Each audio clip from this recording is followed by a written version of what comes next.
Salam alaikum wa rahmatullahi wa barakatuh. Mes chers frères et sœurs, bonjour à tous.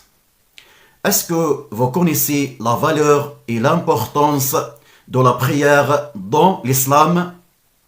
La réponse à cette question, c'est notre sujet aujourd'hui. Mes frères, la prière, c'est le deuxième pilier de l'islam après les deux attestations de foi. C'est le pilier plus important après l'unicité d'Allah.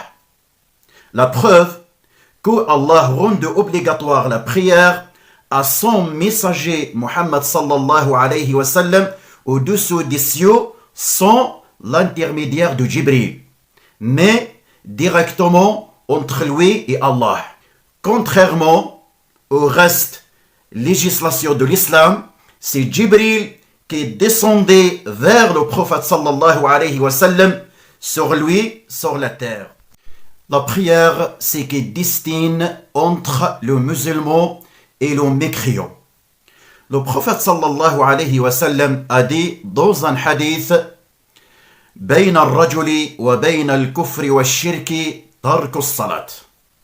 Entre l'homme et la mécréance et la polythéisme, c'est la négligence et l'abandon de la prière.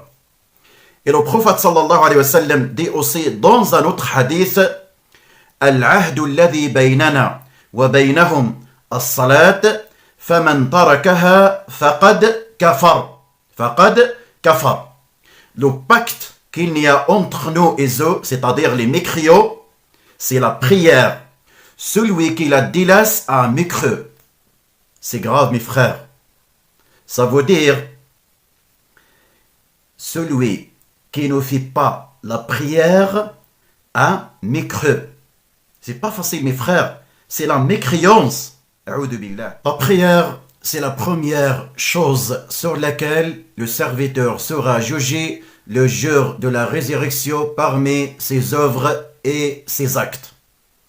Si la prière acceptée, le reste de ses œuvres et ses actes seront acceptés.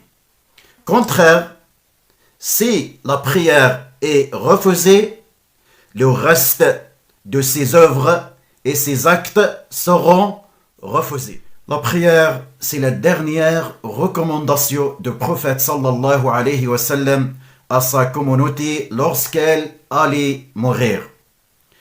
Parmi ce qu'il disait dans les derniers instants de sa vie: ô serviteur d'Allah, la prière. Il disait la prière dans les derniers instants de sa vie. Vous voyez, mes frères, l'importance de la prière? Mes frères, Allah ordonne 5 prières par jour et nuit. Ces 5 prières sont obligatoires. La prière ne se délaisse dans aucune situation. Même si vous êtes malade, vous devez prier.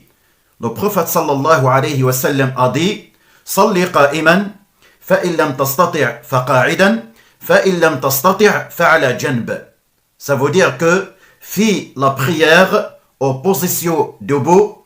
Si tu ne peux pas prier assis, si tu ne peux pas prier couché sur vos côtés droits, si tu ne peux pas prier en mettant allongé. La même chose, la prière ne délaisse pas.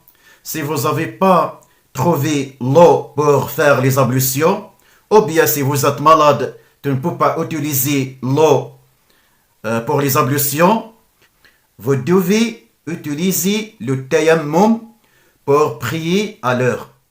En tout cas, vous n'avez aucune excuse auprès de Dieu pour négliger et abandonner la prière. Vous devez savoir que celui qui néglige sa prière a commis le plus grand péché dans l'islam. C'est pas facile, mes frères. Enfin, ces 5 prières est légère pour les vrais croyants et lourde pour les hypocrites. Wassalamu alaikum wa rahmatullah.